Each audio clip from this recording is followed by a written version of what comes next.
Hello, everybody. It's great to be with a friend of mine who was Prime Minister of the Netherlands. I got to know him very well. We had a great relationship always. Mark Rutte. Now he's Secretary General of NATO and doing a fantastic job. Everybody, every report I've gotten is what a great job he did, and I'm not at all surprised when I hear it. We had to support him, and we supported him as soon as I heard the name. But he was a fantastic Prime Minister, and he's doing a fantastic job. An even tougher job. Which is tougher, being the Prime Minister of Netherlands, or? This job is quite tough. I would think this is a little tough. But Dutch politics is also brutal. So. Yeah, but this is pretty tough. But you're doing good. We're going to be discussing a lot of things. Obviously, we'll be discussing what's happening with respect to Ukraine and Russia.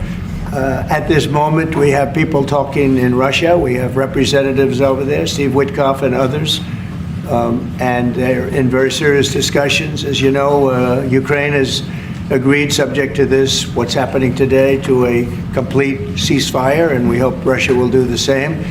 Thousands of people are being killed, young people, usually, mostly young people. We were just talking about it. Thousands of young people are being killed a week, and we want to see that stop.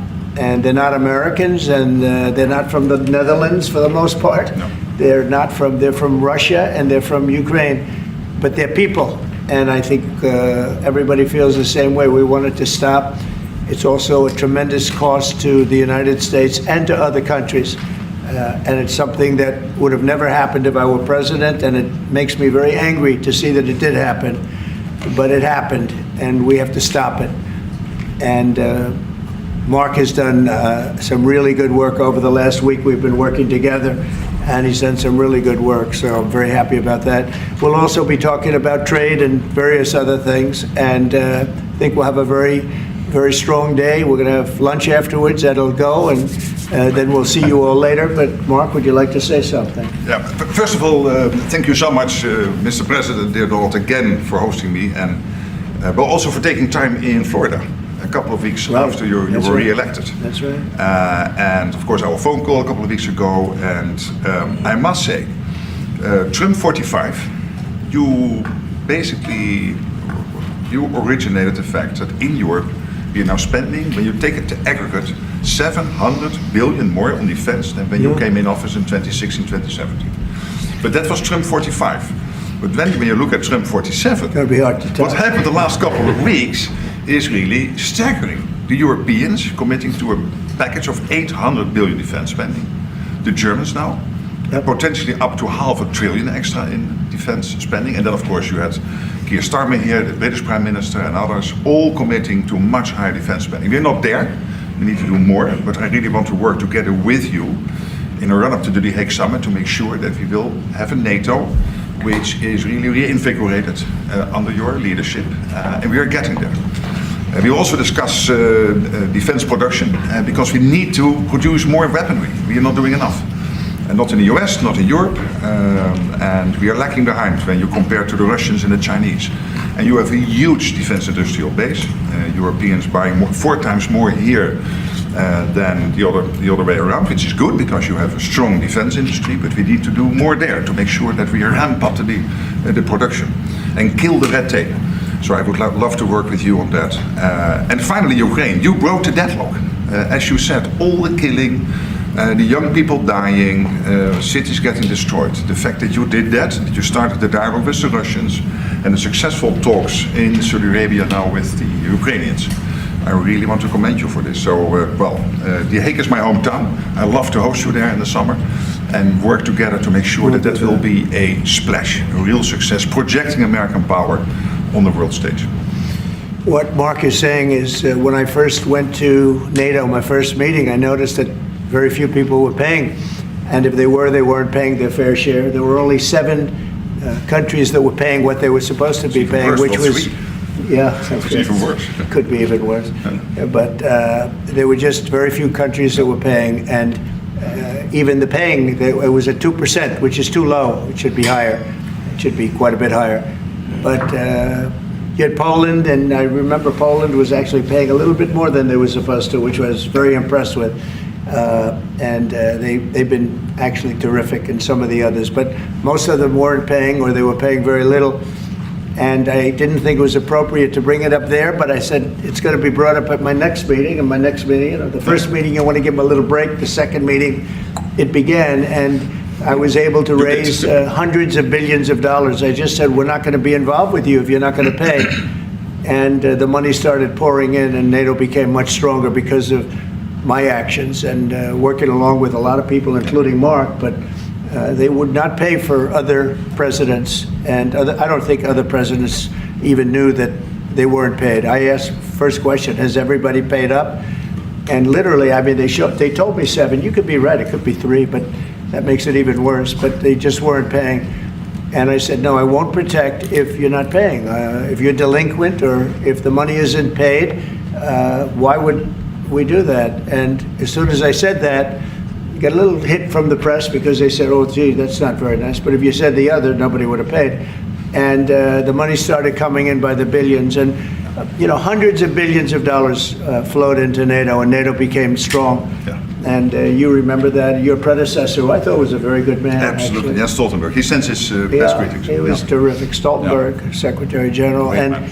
He made the statement that when Trump came in, the money started coming in like we never saw before. Hundreds of billions, actually probably close to $600 billion came in, and NATO became strong from that standpoint. And now we have to use it wisely, and we have to get this war over with, and you'll be back to a normal, much more normal life. And maybe we're close. We're getting words that things are going okay in Russia, and it doesn't mean anything until we hear what the final outcome is. But they have very serious discussions going on right now with President Putin and others. And hopefully they all want to end this nightmare. It's a nightmare. It's a horrible thing when you look. I get pictures every week. They give me the pictures of the battlefield, which I almost don't want to see. It's so horrible to see young people laying arms and legs and heads laying all over the field. It's the most terrible thing that you'll ever see. And it's got to stop. These are young people with mothers and fathers and sisters and brothers and friends, and it's got to stop. So we hopefully are going to be in a good position sometime today to have a good idea. We'll have we know where we are with Ukraine, and we are getting good signals outside of Russia as to where we are with Russia. And hopefully they'll do the right thing. It's really humanity. We're talking about humanity. We're not talking about the money. But then you add the money to it, and hundreds of billions of dollars is being spent and really wasted so unnecessarily. It should have never happened. So it's an honor to have you here. They picked a great gentleman. I'll tell you, I was so happy to hear, because you had somebody. Stoltenberg was really good, and you have somebody that's going to do an incredible job. And I was so much in favor of you. You have no idea. They had another person that I did not like. I was not happy. And I think I kept him from, you know what I'm talking about. I said, this is the right man to do it. And he really did. He was a great prime minister of the Netherlands. He did a great job. And that's what he's doing right now. So thank you, everybody, for being here. And it's a very great honor to have you. And we even have some of our great energy people here today, right? We have the governor, and we have Chris, Chris, right? Absolutely. He's supposed to be the most talented man in the world of energy, according to the governor. So I don't know if he's right. And we have General, you've been fantastic. Thank you very much. And we have a lot of good people that won't be so much involved with this, but they wanted to see what was happening. It's become a little bit of a show, but they wanted to see what was happening, and I think a lot of good things are happening. So with that, if anybody would have a question. Mr. President, on Russia. Please, go ahead. Adam, Sorry. Steve Witkoff's trip to Moscow, you spoke about it. What sort of agreement do you hope he comes away from there with? Well, we'd like to see a ceasefire from Russia. And we have, not been working in the dark. We've been discussing with Ukraine land and pieces of land that would be kept and lost, and all of the other elements of a final agreement. There's a power plant involved, a very big power plant involved. Who's going to get the power plant, and who's going to get this and that? And so, it's not an easy process. But phase one is the ceasefire. A lot of the individual subjects have been discussed, though. We've been discussing concepts of land, because you don't want to waste time with a ceasefire if it's not going to mean anything. So we're saying, look, this is what you can get, this is what you can't get. They discussed NATO and being in NATO, and everybody knows what the answer to that is. They've known that answer for 40 years, in all fairness. A lot of the details of a final agreement have actually been discussed. Now we're going to see whether or not Russia's there, and if they're not, it'll be a very disappointing moment for the world. Yeah. Vladimir Putin just said he is open to a ceasefire, but he does still have some concerns. He suggested that you two should speak directly. Do you have plans to speak to him soon? If so, when are you confident you can get this across the table? Sure. He did say that today. It was a very promising statement because other people are saying different things, and you don't know if they have anything to really, if they have any meaning, or I don't know. I think some of them were making statements. I don't think they have anything to do with it. No, he put out a very promising statement, but it wasn't complete. And yeah, I'd love to meet with him or talk to him. But we have to get it over with fast. You know, every day people are being killed. It's not like, as we sit here, 2 people will be killed. Think of it. 2 people are going to be killed during this little period of time. Thousands of people a week are dying. So we really don't have very much time. We have to make this fast. It shouldn't be very complicated. Mr. President, Yes. a representative of Canada, the finance minister, are in town and will meet members of your administration during the day. Any chances that you will ban on the tariffs on aluminum and the ones that are planned for April 2nd? No. You are not going to change your No, mind? I'm not. Look, we've been ripped off for years, and we're not going to be ripped off anymore. No, I'm not going to bend at all. Aluminum or steel or cars. We're not going to bend. We've been ripped off as a country for many, many years. We've been subjected to costs that we shouldn't be subjected to. In the case of Canada, we're spending $200 billion a year to subsidize Canada. I love Canada. I love the people of Canada. I have many friends in Canada.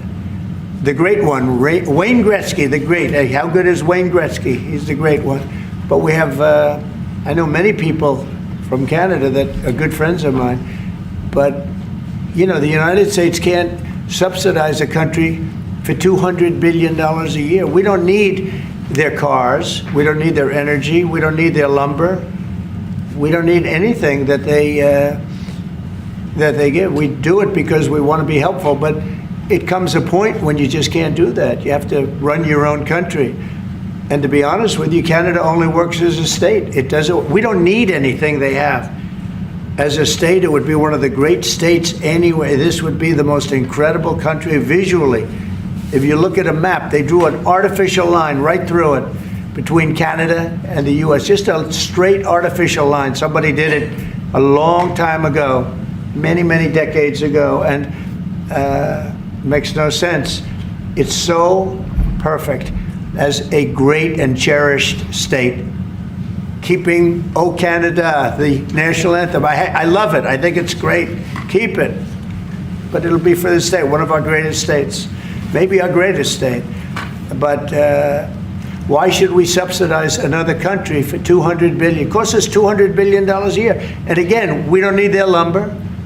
We don't need their energy. We have more than they do. We don't need anything. We don't need their cars. I'd much rather make the cars here. And there's not a thing that we need. Now, there'll be a little disruption, but it won't be very long. But they need us. We really don't need them. And we have to do this. I'm sorry. We have to do this. Yes. Mr. President, Yeah. you have made it very clear that NATO needs to step up, although great progress has been made in the first mandate. How do you envision this new transatlantic? Are you talking about NATO stepping Yes. up? Well, NATO is stepping up How through do you this man. envision This that? man is a man that only knows how to step up.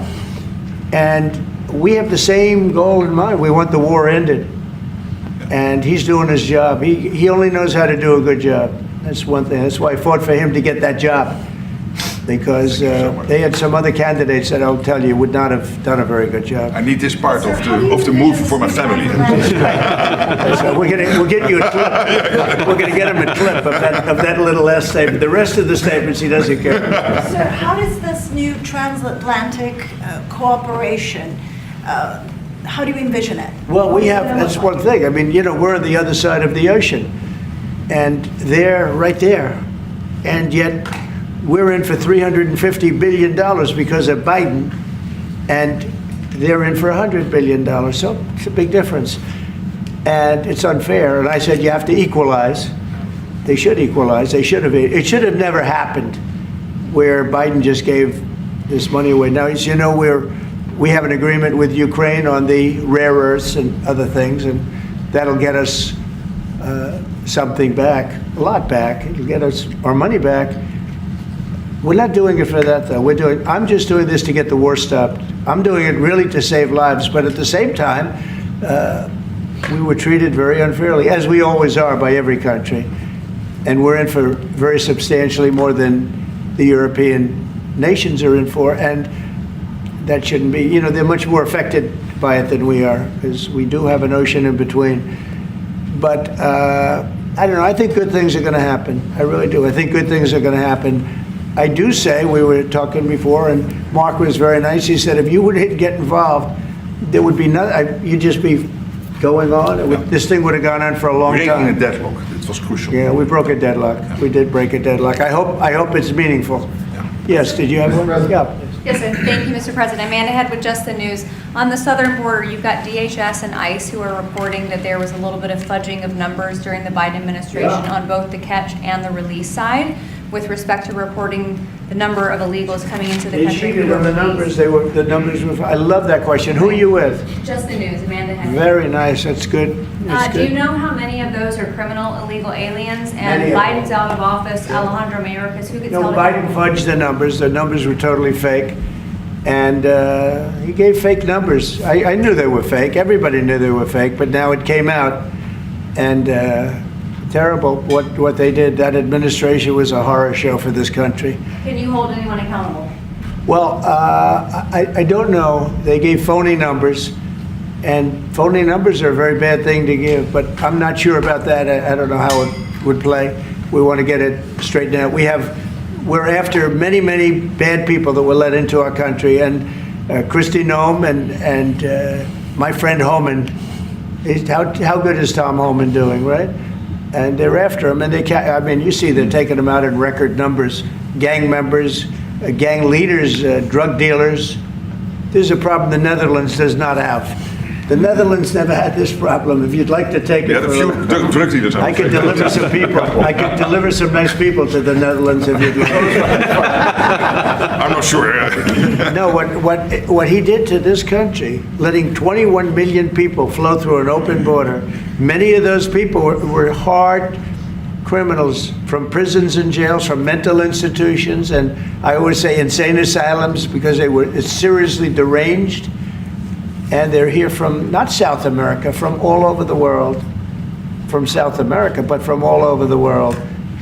And it's so sad. You'd say, why would anybody do this? Why? Yeah, go ahead. And one more, there's some new internal Democrat polling that doesn't look great for Democrats, but it also has 54% unfavorability for Republicans in swing states and battlegrounds for the midterms. Do you consider those voters capturable for Republicans? Yeah, well, we did, I won every swing state, as you know, by a lot. And I won the popular vote by a lot. And we won the counties. If you look at the counties and district plan, we had 2,725, and they had 501. That's why the map is all red. So we had a great thing. Yeah, I think winning from the Democrats, if you look the other night, I made a speech, and I introduced two young ladies who were killed, viciously, violently killed. Young, unbelievable, both outstanding people. They were killed by illegal aliens. And the Democrats wouldn't get up and applaud. The mothers were, inconsolable. They were crying, and everybody was crying. The Democrats sat there with stone faces. They didn't clap. They didn't stand. They didn't do anything.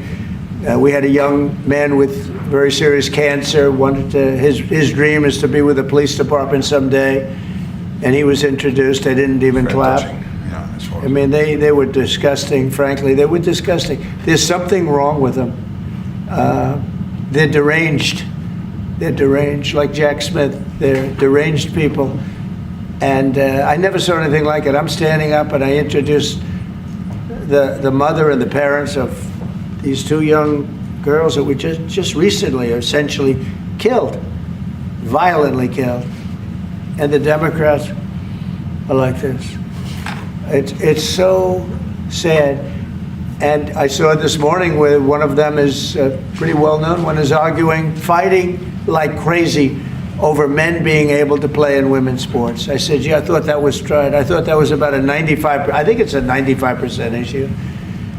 But in a way, I want them to keep doing it because I don't think they can win a race. And I tell the Republicans, I said, don't bring that subject up because there's no election right now.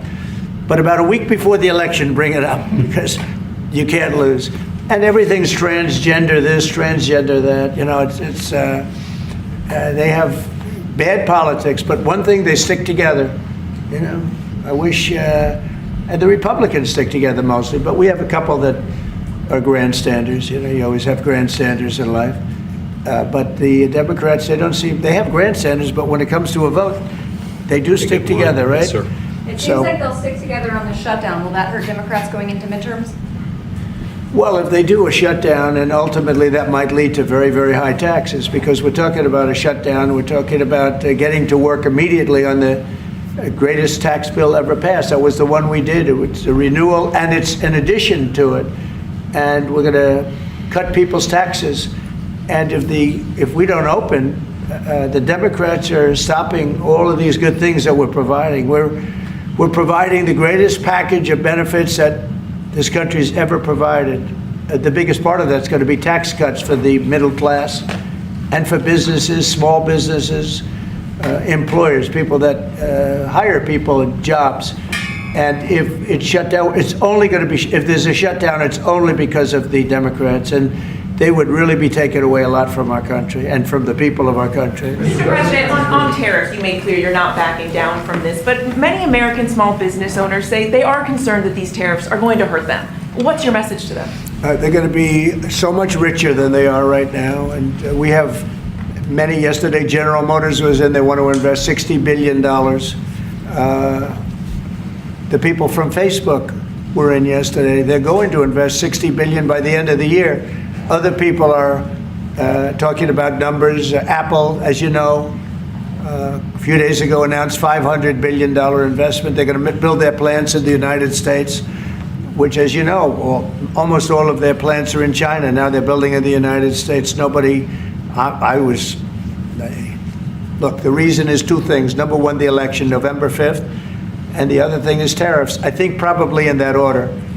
But Tim Cook came in and he announced 500, think of it, 500 billion, not million. 500 million's a lot when you think about it, right? Sure. But, well, I would have been happy with 500 million, but it's $500 billion investment by Apple in the United States. And that's because of the election result, and it's because of the tariffs and the tax incentives too, tariffs and tax incentives. And I've never seen anything like it. We have plants going up now in Indiana. We have plants going up in Michigan. A lot of plants going to be planned from. I'm trying to steer them to Michigan because Michigan got so badly beaten by, what happened with Europe. If you look at Europe, take a look at the EU. We're not allowed to sell cars there. It's prohibitive because of their policies and also their non-monetary tariffs. They put obstacles in your way that you can do nothing about. But if you take a look at what happens, so we sell no cars to Europe. I mean, virtually no cars, and they sell millions of cars to us. They don't take our agriculture, we take their agriculture. It's like a one-way street with them. The European Union is very, very nasty. They sue our companies. Apple was forced to pay $16 billion on a case that, very much like my cases that I won. They shouldn't have been even cases, but we felt they had no case, and they ended up having an extremely favorable judge and decision. But they're suing Google, they're suing Facebook, they're suing all of these companies, and they're taking billions of dollars out of American companies, many more than the ones I just mentioned. And I guess they're using it to run Europe or something. I don't know what they're using it for, but they treat us very badly. China obviously treats us very badly. Almost everybody does, and I blame past presidents, to be honest, because when I was president, we received so far about $700 billion from China over the years on the tariffs that I put in. No other president got 10 cents from China. And that was only beginning, except for COVID, I would have been able to finish the process. But we had to fight the COVID thing, and we did really well with it, but we had to fight. And then we had actually, as you remember, Mark, we actually handed over the stock market. It was higher than just previous to COVID coming in, which was sort of a miracle, frankly. We did a good job. But the tariffs are very important. And I think the psychology, there's great spirit. When Mark came in, he said, congratulations, there's a whole new spirit, there's a whole new light over this country, and really over the world. Because you have somebody that, a whole group of people, really, because I talk about this whole group, that we know what we're doing, and a lot of great things are happening. But I've never seen investment like this. Trillions of dollars is being invested in the United States now that would have never, our country could have failed. Another 4 years of this, what happened in the last 4 years, our country would have been a crime-ridden mess. And I don't know if you noticed, little thing they call it, but it's not a little thing if you don't have, if you like eggs and you don't have a lot of money. Eggs have gone down 25% in the last couple of weeks. We inherited that problem, eggs. Groceries have gone down a little bit. Energy's gone down. Do you want to speak to that for a second, Governor? Would you just say a couple of words, you and Chris, about energy, what's happened? Well, happy to, but I think that Chris and I just came from CERAWeek, which is the largest conference in the world, so global leaders, people from the EU, officials from all the energy producing countries, all there, and all the global nationals, all the US. The spirit of that group is through the roof, because now they realize that in the United States that President Trump's policies are pro-developing more energy, as opposed to we're trying to shut down energy, and that pro-growth, pro-business, pro-energy approach is giving people the optimism. So then the markets are reacting to that, and energy prices on the futures market are going to go down, because people know we're not going to be killing off the energy we need for prosperity in all of our countries, but also for peace. Because people have used energy to fuel these wars that President Trump is working so hard to end, and we know that high energy prices were driving the inflation that he talked about. So it accomplishes two goals for us, which is prosperity for the world, peace for the world, when we have smart energy policies, and President Trump has brought common sense back to how we think about energy. And it's brought down now $65 a barrel, I saw this morning. That's phenomenal news, and that's going to bring, that's what brought it up. The energy they took our beautiful energy policies and they just messed them up. And then they went immediately back to them, but by that time they lost it. They lost that Bronco, as the expression goes. Chris, do you have something to say? Oh, I think Doug said it well, but you just can't overstate how important the return of common sense, the return of knowledge about energy and pro-American consumers, pro-investment in our country. I think globally that was welcomed. It means capital flows, it means more sobriety and lower energy prices, more economic opportunity for Americans. So yeah, it was elated atmosphere at a global energy conference. Well, we're working on one project. It should be very easy. It's a pipeline going through a small section of New York. New York's held it up for years, actually, for years. They've wanted to do it for years and years. And it will reduce the most expensive energy almost in the world is in New England, because they have no way of getting it there, because it's been held up by New York. And the whole of New England and Connecticut and New York, the energy prices are through the roof. And this one pipeline will save per family $2,500 just on heating, and another $2,500 on everything else. So the energy, by just a simple pipeline going through an area that wants it, an area that's not a rich area, it's actually a very poor area, would create jobs and everything else. And it's going to be way underground. Nobody's going to see it. Once they fill it up, nobody's going to see it. Nobody's going to know it's there. And families in New York and Connecticut and New England are going to save $5,000 a family. Think of that.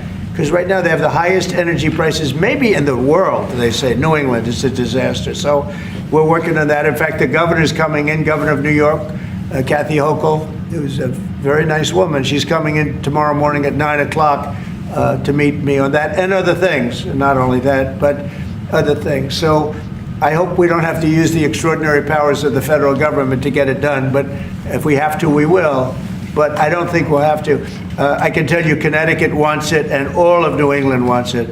And who wouldn't want it? And it's also jobs on top of everything else. So that's going to be very exciting. So we're meeting with the governor tomorrow morning. Mr. President, somebody called question. Thank you. Mr. President. Greenland. What is your vision for the potential annexation of Greenland and getting them potentially to... Well, I think it'll happen, and I'm just thinking, I didn't give it much thought before, but I'm sitting with a man that could be very instrumental. You know, Mark, we need that for international security, not just security, international. We have a lot of our favorite players, cruising around the coast, and we have to be careful. And we'll be talking to you. It's a very appropriate, really a very appropriate question. There's an Thank issue you in the very High much. North, so the Arctic. So what you did. So when it comes to Greenland, yes or not joining the US, I would leave that outside for me, this discussion, because I don't want to drag NATO in that. But when it comes to the High North and the Arctic, you are totally right. The Chinese are now using these routes. We know that the Russians are rearming. We know we have a lack of icebreakers. So the fact that the outside Russia, there are 7 Arctic countries working together on this under US leadership is very important to make sure that that region, that part of the world stays safe. And we know things are changing there, and we have to be there. Well, we just had an election there the other day. Do you see a referendum, a plebiscite, where the people of Greenland would be in a position to decide if they want to become part of the United States? Yeah, it was a good election for us, as you know. It was not a referendum. It wouldn't be called that. It was an individual election. But the person that did the best is a very good person, as far as we're concerned. And so we'll be talking about it, and it's very important. Mark mentioned the word icebreaker. So we've ordered, we're in the process of ordering 48 icebreakers. And Canada wants to know if they could use them. I said, well, you got to pay for them. Think of it, Canada. We pay for their military. Canada pays very little for their military because they think we're going to protect them. But even with the icebreakers, so we're going to order 48, and Canada wants to be part of the deal. I say, you got to get your own icebreakers. I mean, if you're a state, you can be part of the deal. But if you're a separate country, you've got to get your own icebreakers. Russia, as you know, has about 40 of them. And we have one big icebreaker, but that whole area is becoming very important. And for a lot of reasons, the routes are, very direct to Asia, to Russia, and you have ships all over the place, and we have to have protection. So we're going to have to make a deal on that. And Denmark is not able to do that. Denmark's very far away and really has nothing to do. What happens? A boat landed there 200 years ago or something, and they say they have rights to it. I don't know if that's true. I don't think it is, actually. But we've been dealing with Denmark, we've been dealing with Greenland, and we have to do it. We really need it for national security. I think that's why NATO might have to get involved in a way, because we really need Greenland for national security. It's very important. We have a couple of bases on Greenland already, and we have quite a few soldiers, and maybe you'll see more and more soldiers go there. I don't know. What do you think about that, Pete? So, don't answer that, Pete. Don't answer that question. But we have bases, and we have quite a few soldiers on Greenland. Because it's a question, your commitment to NATO. Will anything change? Your commitment to NATO. Will anything change? Same amount of money? Well, I think they same made number a of great troops? step by putting Mark in charge. I think, to me, that's a great step, because he and I have seen eye to eye on everything for a long time. We've been doing this a long time now. 9 years now. And so that's a great step. You have to keep NATO strong. You have to keep it relevant. But the biggest thing we have to worry about right now is what's going on right now. I think the rest is going to take care of itself. I don't see this happening. This was a fluke. This was something that, if we had a competent president, it would not have happened. The man was grossly incompetent. All you have to do is take a look at, he signs by AutoPen. Who was signing all this stuff by AutoPen? Who would think you signed important documents by AutoPen? These are major documents you're signing. You're proud to sign them. You have your signature on something. In 300 years, they say, oh, look, can you imagine? Everything was signed by AutoPen, almost everything. Nobody's ever heard of such a thing. So, should have never happened. Tomorrow at the Justice Department about law and order. Could you tell us a little bit about that? Yeah, we're going to be with the Justice Department. We have a great Justice Department. Pam Bondi is so fantastic, and Todd Blanche, and Emil, you got to know him a little bit. He was acting for a little while. And some other people are incredible in the Justice Department, and I consider the FBI to be a part of it in a sense, and Cash is going to be fantastic, and all the people Dan Bongino, I love that. I mean, I love that. I think Dan is great. I think we have unbelievable people. And all I'm going to do is set out my vision. It's going to be their vision, really, but it's my ideas. And basically, we don't want to have crime in the streets. We don't want to have people pushed into subways and killed, and then the person that did the pushing ends up in a 15-year trial and gets off scot-free. We want to have justice, and we want to have safety in our cities as well as our communities. And we'll be talking about immigration. We'll be talking about a lot of things, the complete gamut. So I look forward to that. That'll be tomorrow at the Justice Department. Mr. President, you're a man of peace. You said it several times and you made it very clear. A man of peace dealing with belligerent people. And I'm thinking, we saw how you handled Zelensky in this very own room. What is your leverage on Putin? Are you thinking sanctions? What if he refuses to? Well, I do have leverage, but I don't want to talk about leverage now, because right now we're talking to him, and based on the statements he made today, they were pretty positive, I think. So I don't want to talk about that. I hope Russia's going to make the deal too. And I think once that deal happens, you're never going to be in a process. I don't think they're going back to shooting again. I really believe if we had if we get a peace treaty, a ceasefire treaty, I think that leads to peace. That's going to really lead to peace. I don't think anyone wants to go back. They've been doing this for a long time, and it's vicious and violent. And I think if President Putin agrees and does a ceasefire, I think we're going to be in very good shape to get it done. We want to get it over with. That's why it was very important what I instructed everybody, including Steve, what we're looking for, to discuss concepts of land, concepts of power plants, because it's complicated. You know, you have you're sort of creating the edge of a country. The sad part is that country, if this didn't happen, and it wouldn't have happened, I don't know if they would have to give anything back. I guess Crimea, you know, I said it last time, Crimea was given by Obama. Biden gave him the whole thing, and Bush gave him Georgia. And Trump didn't give him anything. I gave him, you know what I gave him? I gave them javelins. And the javelins were very effective, as you know. I gave them nothing. 2019. And then also, if you take a look, I was the one that stopped the pipeline going into Europe.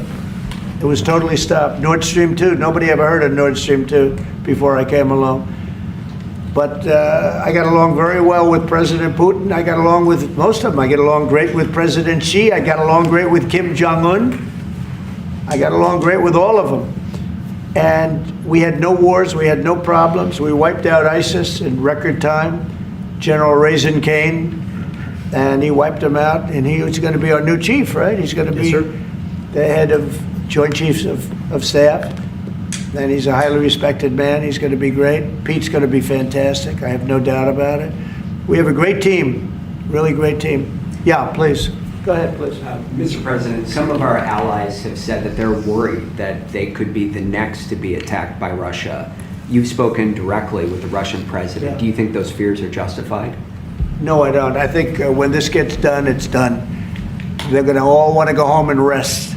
I don't see it happening. Nope, I don't see that happening.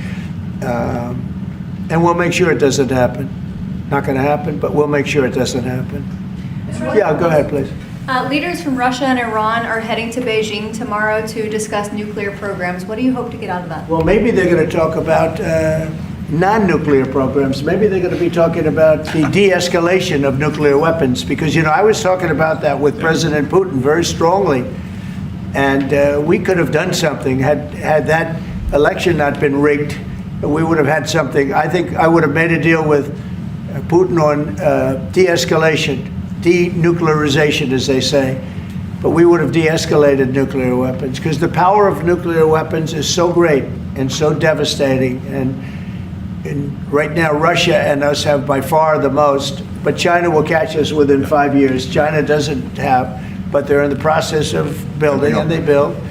And within 4 or 5 years, they'll probably have the same. And by the way, this is a Republican tradition. Ronald Reagan, when he negotiated with Right. Gorbachev in the 1980s about bringing down the number of nuclear weapons, it's what you have been doing your first term, and it is important. It would be a great achievement if we could bring down the number. We have so many weapons, and the power is so great. And number one, you don't need them to that extent. And then we'd have to get others, because as you know, in a smaller way, Kim Jong-un has a lot of nuclear weapons, by the way, a lot. And others do also. You have India, you have Pakistan, you have others that have them. And we'd get them involved. But we started off with Russia and us. We have by far the most. And we were going to denuclearize. And that was going to happen. And then we were going to China. And I spoke to China. I spoke to President Xi about it. And he really liked the idea. You know, he'd like not to spend trillions of dollars building weapons that hopefully he's never going to have to use. And because they are very expensive also. So that would have been great. Okay, one or two more. There's been tension in the... Thank you. We're looking at an impending government shutdown Friday midnight. Yeah. Democrats for 30 years straight have said if there's a shutdown, bad things happen.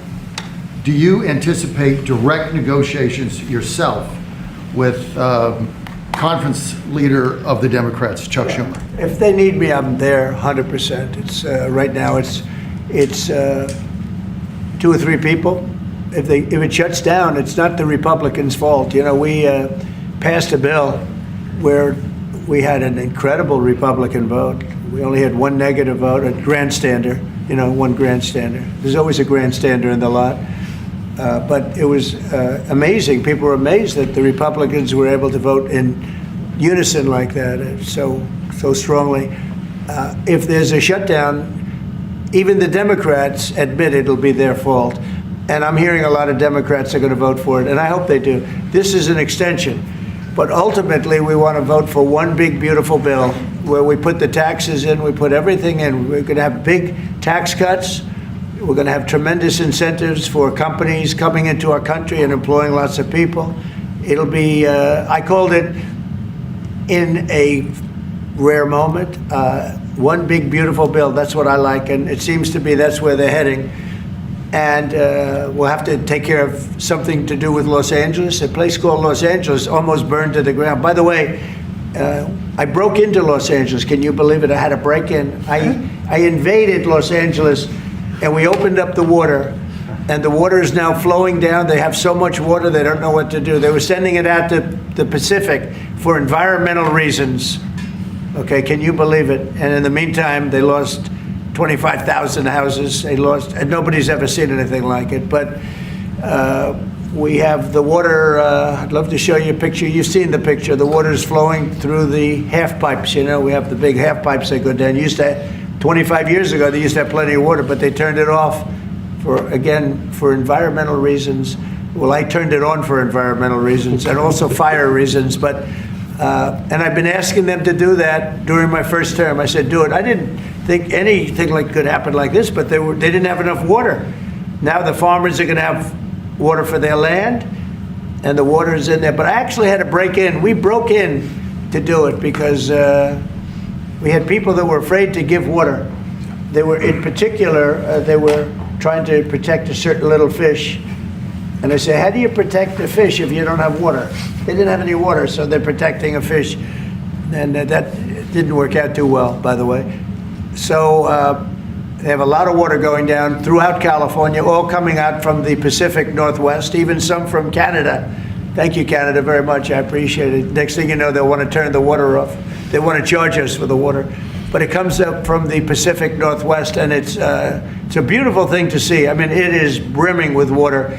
Now, if they would have had that done, you wouldn't have had the damage because the fire would have been put out. The fire hydrants would have been loaded.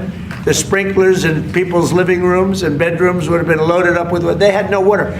The government makes them put sprinklers, and they had no water in the sprinklers because they had no water. So the water is flowing, and we're going to have to give a lot of money to Los Angeles to help them.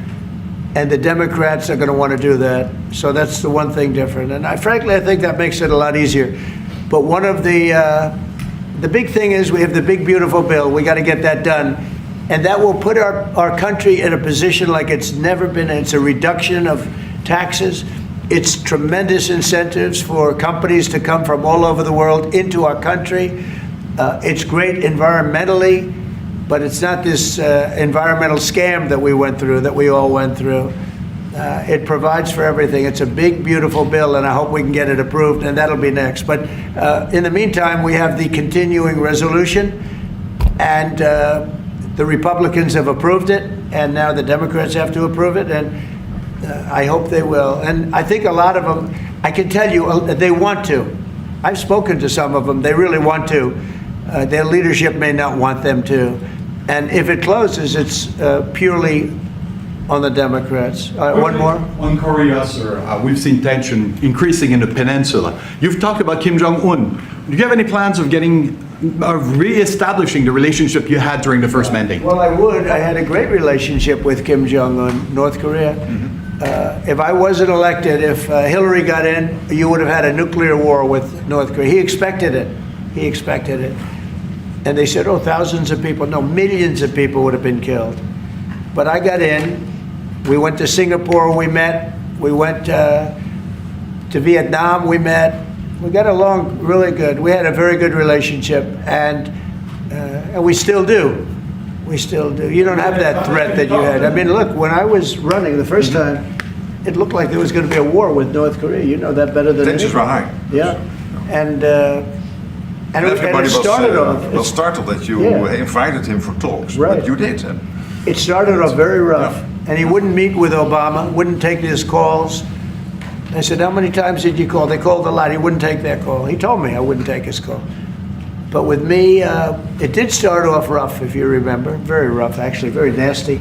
There was a Singapore. And yeah, but then, no, before that, then it stopped. The rhetoric was extremely tough. It was... You had a speech in the UN, I remember. Yeah, that's right. It was a little bit dangerous. And then we met. They asked for a meeting, and then we met. And the meeting caused the Olympics, which was in South Korea, to become a tremendous success. Nobody was buying tickets for the Olympics because they didn't want to be nuked. And I met, and not only did the Olympics become successful, but North Korea participated in the Olympics. His sister visited. It was an amazing thing. And that was something that was an achievement of the Trump administration, great achievement. And so I have a great relationship with Kim Jong-un, and we'll see what happens, but certainly he's a nuclear power. Okay? Thank you very much, everybody. Thank you. Thank you very much. Thank you, guys. Thank you very much. It is now the official that you spent more time as the minister than your predecessor. It's really now. Well, I would say you just passed the threshold. I think just now. Just now, I think. Just now, I spent more time than the last time. 4 years. Well, they'd ask a question, and you'd have 5 guys come and grab them and hold on. If they ever did that to you,